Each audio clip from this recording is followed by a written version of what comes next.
Hey guys, it's Scott with Scotty P Cards. Thanks for joining this video with me today. Today I want to discuss how do you get started in the hobby.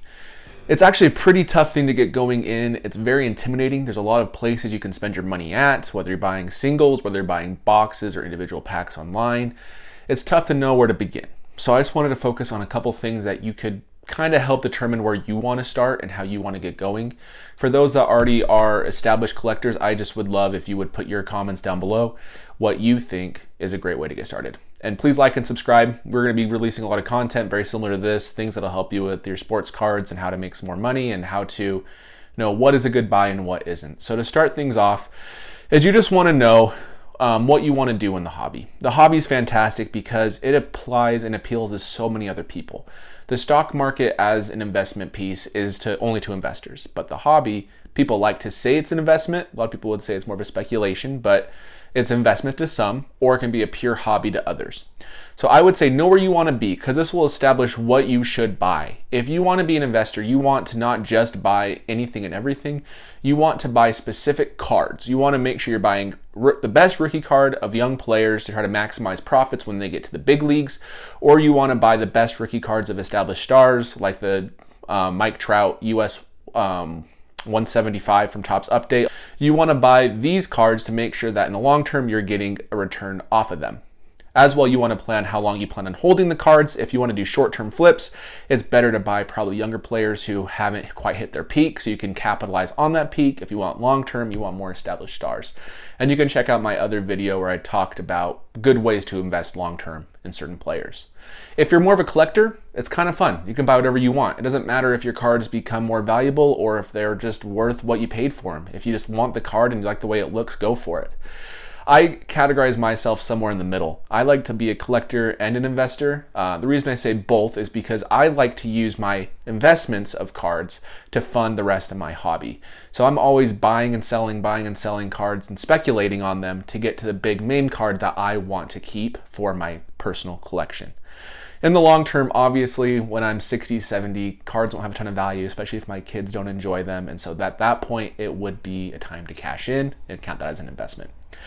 The next thing is make a budget. This is one that is very tough to do, to not spend all your money on cards. My wife knows that I have to budget myself on it, so that way I'm not wasting any of our actual money that's set aside for groceries or for payments on insurance or cars or whatever it is. So I would say use like Christmas money, birthday money. Those are great resources to actually fund your hobby and to get going in it. I had a couple $100s that I used to buy a card that I really liked, which I was really happy about.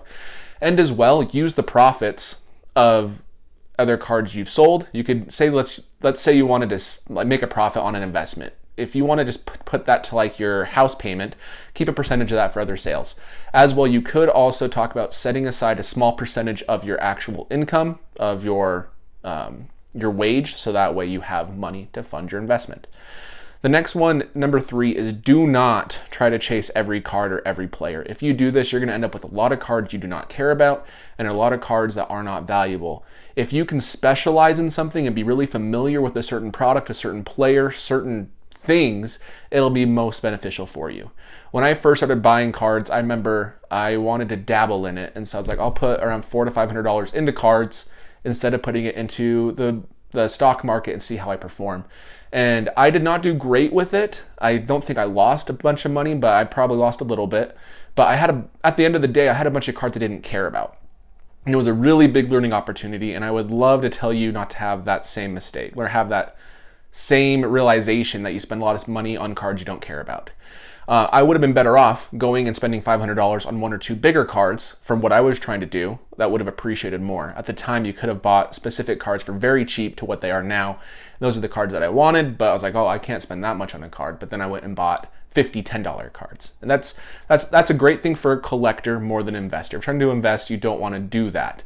And as a collector, your main goal is going to evolve into buying the biggest and best card regardless. I guarantee who you are, you'll always want to get the top card of somebody.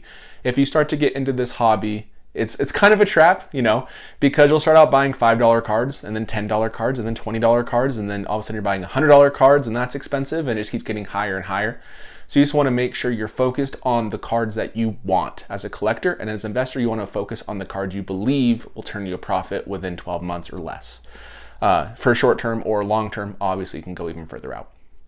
The next thing I wanted to say as well is make sure you buy the right card. There are 30, sometimes 30 to 40 rookie cards of a specific player each year, but only 3 or 4 of them are actually worth buying as an investment. And as a collector, I like to collect a specific player. I'll try to get every rookie of theirs. A lot of the lower end rookies aren't very expensive, so it's not too hard to do.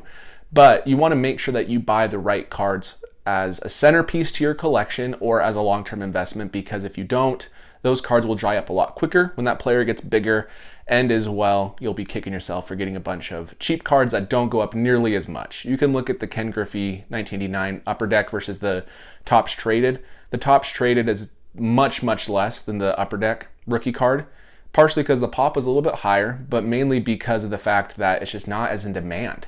You want to go after those rookie cards that are in demand. And I'm going to be releasing a series that talks about which rookie cards are the top tier rookie cards to collect, and go from tier 1 to tier 4 to establish which ones you should be buying. So stay tuned for that. It's going to be a really fun video. And then one thing I do want to focus on is make sure you're joining all of the right channels to find and collect cards, whether that's Instagram, blowout forums. You can also go look on Reddit. Reddit has a really good baseball section they just made. You also have Twitter. You have a bunch more stuff than that. Let me see if there's anything else I wrote down. So just those 4 are the big ones: Instagram, blowout forums, Facebook, Discord, Reddit. All of those places you can find collectors with similar minds as you and find deals that you wouldn't find on eBay. If you can complete a sale off of eBay, people really like that more because they can save 13% from the eBay fees. They might go 10% lower than eBay as well. It's just easier for them to not have to worry about sending it through PayPal versus just doing it with you directly. All those things make it easier. But on top of that, you'll be able to go to those websites and those chat forums and everything and actually learn more about each card that you wouldn't have learned by yourself, and find out what buyers and sellers prefer, like the US 175 Mike Trout versus the E-Tops Mike Trout. Even though E-Tops is way more scarce, the US 175 will always hold that premium type of a thing. So the last thing I want to say is just have fun. We're actually collecting pictures of grown men playing a sport. When you think about it, this should be a fun thing to do. So whether you're an investor or a collector, just enjoy the time that you're doing and try to remember the nostalgia that you had as a kid, or create that new nostalgia for yourself or your children. Collecting cards has been a pastime since the late 1800s, when they were releasing, like, you can even look these up afterwards, but they had like the King Kelly from the 1888 Old Judge, I believe is the set, and they had a bunch of non-sports releases. They had golf cards in the early 1900s, and all these things just contributed to creating such a big presence in the sports card world. In 1952, we became to learn about the hobby as we know it with the regular shaped baseball card. That is what baseball, football, and basketball cards are all shaped after. But this heritage has been in the hobby for so long that there's a reason that it's going to stick around for years to come. And what we should be trying to do is just enjoy the hobby. It's going to be a fun little pastime for us, and if we can make money doing it, great. If we want to just collect and enjoy the players that we love now, that's great as well. Anyways, thank you guys for watching this video. Let me know down below who you think is a good buy, who you're investing in, who you're collecting. Also, if you have any other advice for new people into the hobby, what you would recommend to them and how to get started. So appreciate your time. Please like and subscribe, and have a great day.